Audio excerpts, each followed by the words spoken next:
Aloha, and welcome to the Fall 2020 edition of UHM TV, a TV magazine show written, hosted, and produced by the journalism students here at UH Manoa. I'm Sammy Sexton. And I'm Sophia Compton. Thanks for joining us from our brand new College of Social Sciences digital studios. Coming up in this episode, Find out how Pacific Islanders are helping slow the spread of COVID in their communities. learn about a program that's giving financial relief to students in need.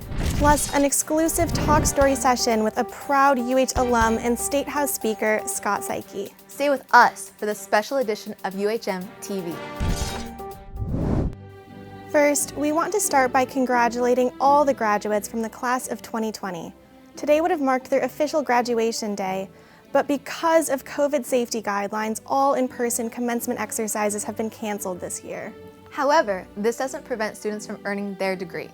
Those who have completed their college requirements will be considered official UH graduates and should receive their diplomas by mail.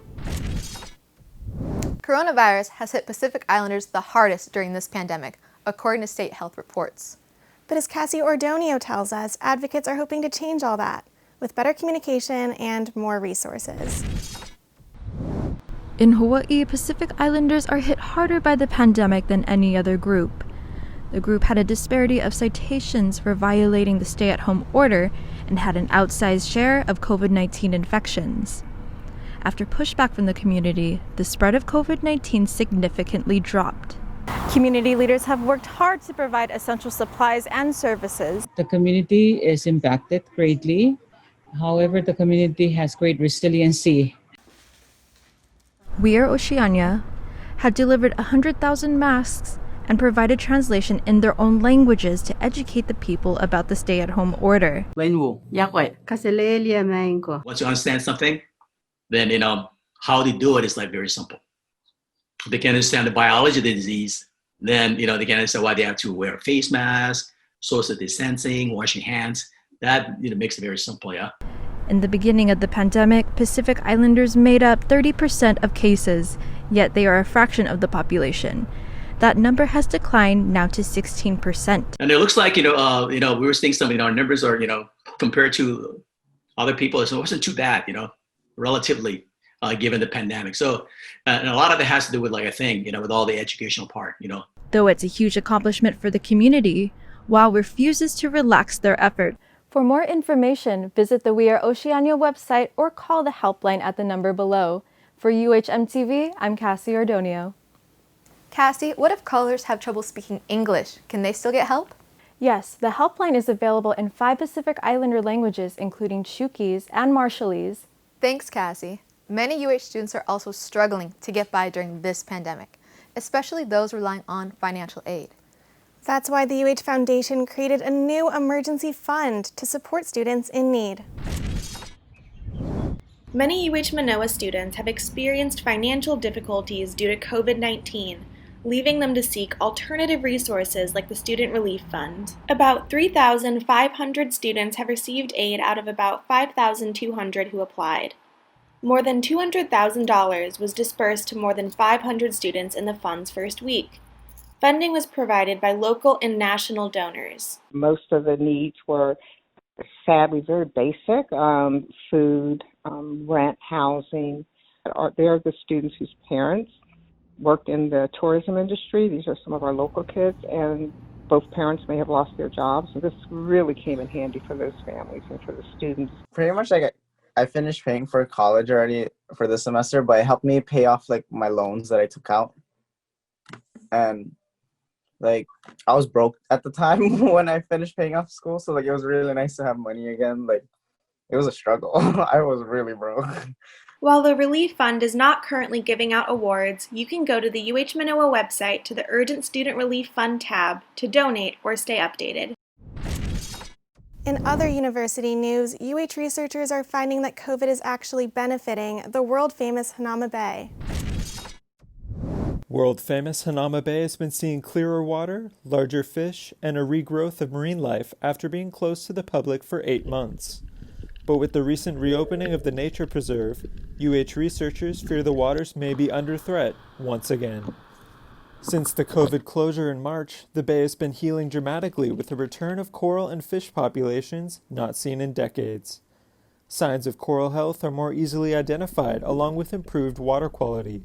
But despite the recent recovery, scientists believe years of overcrowding and tourism has scarred the bay's ecosystem. Before COVID, the bay would typically receive an average of 3,000 visitors a day. Now the city is limiting the number of visitors to only 720 a day, and will keep the park closed twice a week on Mondays and Tuesdays.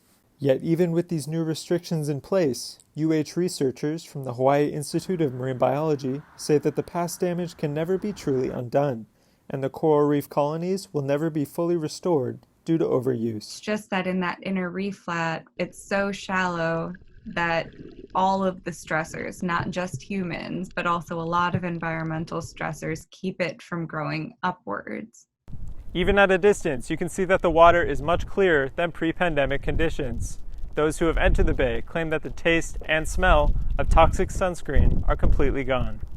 Local environmental advocates, the Friends of Hanauma Bay, say they are grateful for the 8-month healing period and are hoping future visitors to the bay will be more mindful of protecting this natural resource. Now that we've seen that without the 4,000 to 6,000 visitors a day, that things have improved in the water and the marine life there, maybe it's time to really pivot to a different approach in focusing more on the conservation and restoration of a marine life conservation district instead of trying to entice more visitors to come back. For the latest updates on hours and access, visit the City and County of Honolulu's website at honolulu.gov.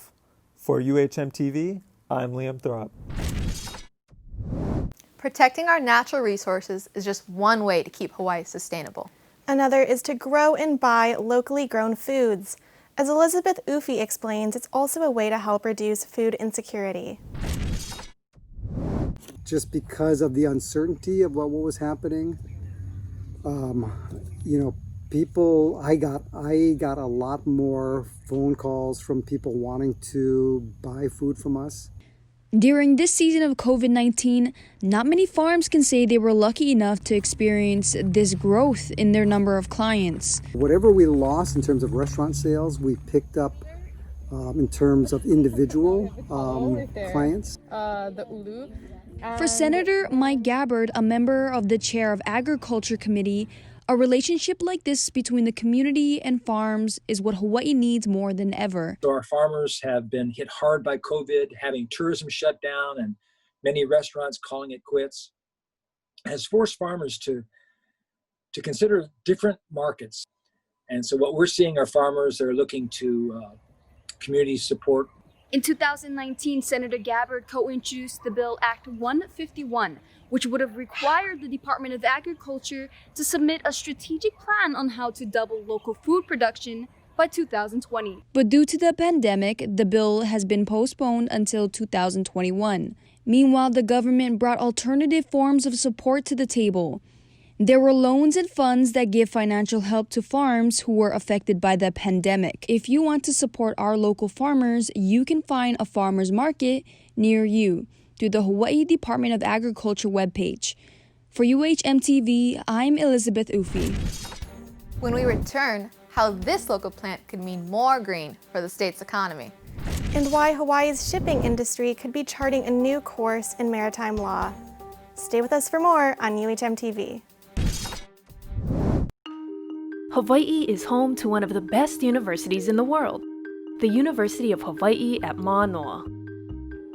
Consistently ranked in the top 5% among national and international universities, affordable with resident tuition more than $4,000 below the national average, 200+ degree programs to choose from. Get a world-class education and experience. The University of Hawaii at Manoa. Welcome back to UHMTV. As Hawaii slowly reopens to tourism, the need to grow a more sustainable economy becomes even more important. And as Charissa Porter tells us, some believe legalizing recreational marijuana could help solve the state's budget shortfall. Recreational marijuana is already legal in 15 states and 3 U.S. territories. And most recently, Arizona, Montana, South Dakota, and New Jersey. We could be exporting, and we have brand recognizable, like everything in America is marketing and branding. Maui Wowie, Kona Gold, just those 2 names alone, anybody will buy that. Anybody, especially if it's grown in Hawaii, because then it's the real Kona Gold, the real Maui Wowie, the blood. These strains are universally recognized throughout the world, and we could be exporting recreational cannabis and really recovering our industry and our ability to do things. We could be building new roads. While legalization of recreational marijuana may be an option to generate income, Hawaii officials are cautiously weighing all potential risks and benefits through observing states like Colorado. Well, they didn't initially regulate edibles as aggressively as we have. And so you had some very highly publicized incidences of, kids getting a hold of the gummy bears and then eating too many and ending up in the ER. We're still trying to figure out how to manage driver impairment, because when it comes to marijuana, the effects of marijuana, it's not as clean and easy to detect marijuana impairment in a driver as it is with alcohol, where you just blow in the breathalyzer. Hawaii's Department of Health recently joined various states in founding Cannabis Regulators Association. The 19 states will share experiences and provide assistance navigating policies and issues associated with legalizing and regulating cannabis. Several bills related to recreational marijuana are slated for debate in the 2021 legislative session, which resumes in January. For UHM-TV, I'm Charissa Porter. What is the likelihood of any of these measures passing? It's hard to say since talks have been ongoing for decades at the local level. However, with the current state of the economy and the fact that 15 states are already doing it, the chances of passing are definitely a lot higher than before. Thanks, Charissa. As the state continues to cope with COVID-19 impacts, another dark problem is plaguing Hawaii's vulnerable children. Studies show sex trafficking is much more widespread than originally thought, as Alyssa Rodello reports. 11 years ago, my world was completely flipped upside down when I discovered that kids were being trafficked every single day right here in Hawaii. Sex trafficking affects victims of all ages around the world, but recent studies show the underground crimes are increasingly targeting Hawaii's youth, college students, and adults. And then the people who do live here can generally get away with it because no one talks. People just don't out each other. They don't talk about this very much. And the awareness is really low. There's a lot of people who think, well, we don't have any creepy white vans, we don't have any lurkers on our parks, so we don't really have to worry about that. But the fact of the matter is it's very difficult to talk about trafficking when the traffickers are typically family, friends, and boyfriends.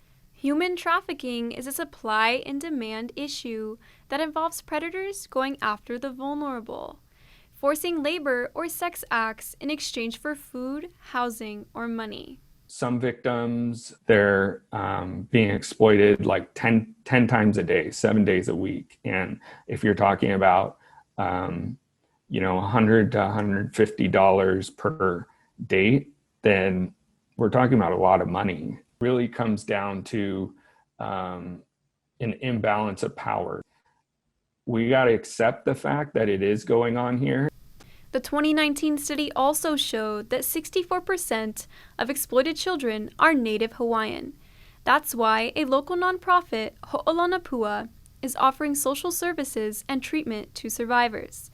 Its name means New Life for Our Children, and its main motto is, Our keiki are not for sale. We want to send a message that, we don't tolerate it and we're aggressive here, and it's not a place to come and do business. Advocates are currently building a brand new facility on Oahu, known as the Bromley Family Pearl Haven Campus, set to open in early 2021. Latest studies also show 1/3 of victims are recruited through social media and smartphones. While many schools have moved to distance learning during the pandemic, experts advise parents to monitor their children's online activities. Community leaders say they are committed to working with public and private partners to end sex trafficking in Hawaii. For UHM TV, I'm Alyssa Rodello. In an effort to reduce the spread of COVID infections in Hawaii prisons, the state Supreme Court has issued early releases for dozens of nonviolent offenders. But many of these former inmates often re-enter the community without a job or a place to live. Advocates say the state needs to do more to help them adjust to society. It's really interesting how it's always framed that the community is really scared of people coming out. Can I just say that coming out and being in the community is really frightening for somebody who's been inside? Most of the people who are in prison are people who made bad decisions, or who have mental health or substance issues or, illiteracy, unemployment, houselessness. I mean, when you look at the profile of people in prison, it's a social service call. When people are coming back, it is really important that they have a place to land that is safe, that they have services so they can find meaningful work. Instead of having this throwaway culture where we think, well, you were in prison, so you're not worth anything. The Department of Public Safety says it is doing all that it can to assist outgoing prisoners, including help with renewing ID cards. When we come back, we'll talk story with a proud UH graduate turned lawmaker. Representative Scott Saiki on set right after this. Welcome back to UHM TV. Hawaii Congressman Ed Case is hoping to change a 100-year-old shipping law that he believes is driving the high cost of living in Hawaii. The Jones Act became law in 1920, requiring that all goods being shipped through U.S. waters be carried by vessels built, owned, and flagged in the United States. Crew members must also be U.S. citizens. Case believes the law has overinflated costs for small businesses and consumers, and he wants the outdated statute to be eliminated or at least modified. But that sometimes we accept that as something that is somehow inevitable about living in Hawaii. We've been kind of sold on this idea that we can't do anything about it. And the fact is we can do a lot of things about a lot of the costs of living. Hawaii shipping giants Matson and Pasha declined to comment, but in the past they've argued for the law to stay as is, saying the measure protects Homeland Security, local jobs, and the state's economy. Every semester, we like to feature a notable UH alum who's made a difference in our community. Alyssa Rodello recently sat down with Representative Scott Saiki, who first graduated from UH Manoa in 1988. He's a local boy born and raised in Hawaii and a proud alum with 2 UH degrees. Please welcome to our brand new College of Social Sciences Digital Studios, the Honorable State House Speaker, Scott Saiki. Thanks for joining us. Hey, thanks for inviting me today, Alyssa. A lot of people know you as a lawmaker. Can you talk a little bit about the experiences and childhood memories that led you to that path? I think the formative time for me probably was while I was in law school.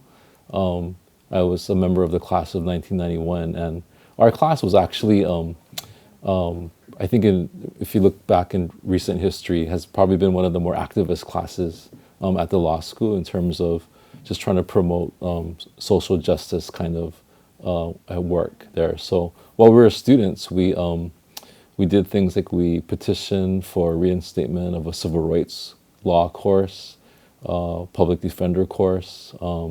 We petitioned the school to adopt a pro bono program that requires law students to perform 60 hours of pro bono service as a graduation requirement. Can you talk about some of your favorite memories on campus? I was really active with the Campus Center Board.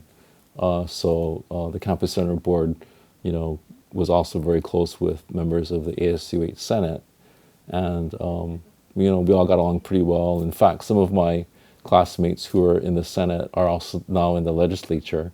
So it was kind of like a group thing that, that happened there. A lot of students now are facing online learning. Do you think that's putting future graduates and even incoming freshmen at a disadvantage? I think that unfortunately students do lose a lot from not having that contact with faculty, with classmates, and just being on campus in this kind of a setting. You do a lot with your job and like balancing family. Can you talk about how you do that? I'm not sure if I balance things very well because work is takes up a chunk of time. But my wife and I don't have kids. We just have a cat. So I don't have that extra responsibility of having kids. But I think you just have to make time. You have to make a decision that you're going to set aside chunks of time for personal things and just stick to it. Can you give any advice for students that are not from here or even from here about making a livable wage here in Hawaii? I think it's important for young people to be critical thinkers, to be innovative, to be willing to take risks. I think those are some of the basic elements that are going to lead to success in the long run. We'll be working on a number of bills when we start up our session in January, some of them dealing with the pandemic, but we also want to look at continued funding for some of the programs that we were able to fund through the CARES federal appropriations. Do you have any final advice for students that are graduating in 2021 or even in the fall of 2020? I think it's really important, and I know that it is difficult at this time. I mean, I can't imagine what it must feel like to be a student, a college student, during this pandemic. But I think it's really important for young people, for young college students, to be positive. I think that we will work ourselves through the pandemic. I think there'll be a lot of lessons that we can learn from the pandemic. There's going to be a lot of room for improvement after the pandemic is over. But I think people need to be really positive, optimistic about the future of ourselves and our state. Thank you so much for joining us. It was so nice to hear about your stories and your experiences at UH and even now. Thank you. Okay, thanks for inviting me today. When we come back, how UH Wahine soccer players are staying in shape during the COVID crisis. Don't go away.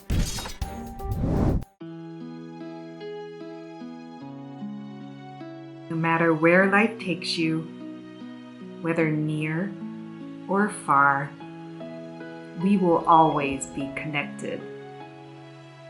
Wishing you peace, joy, and hope this holiday season. Happy holidays from the College of Social Sciences.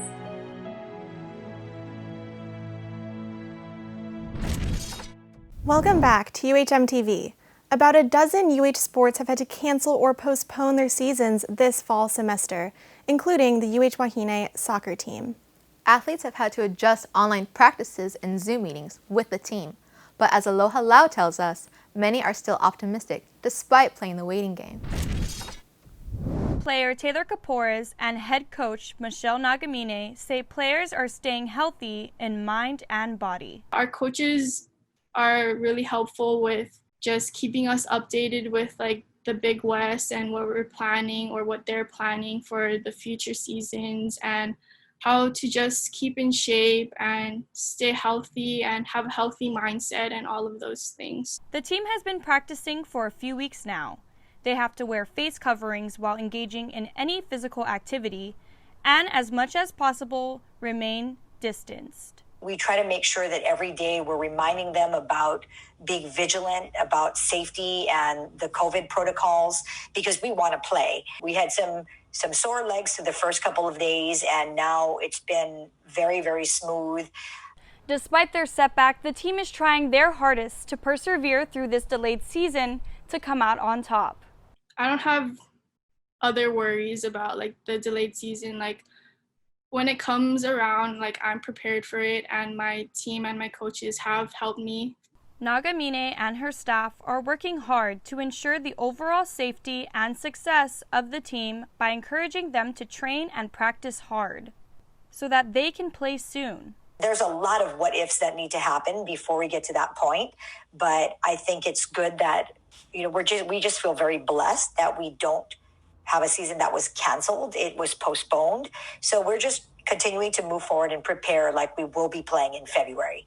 For UHM TV, I'm Aloha Lau. Thanks, Aloha, and thank you for joining us for this 22nd edition of UHM TV. For more information on any of our stories, check out the Manoa Journalism website or visit our YouTube channel. Until next time, I'm Sophia Compton. And I'm Sammy Sexton. Mahalo for watching and Aloha.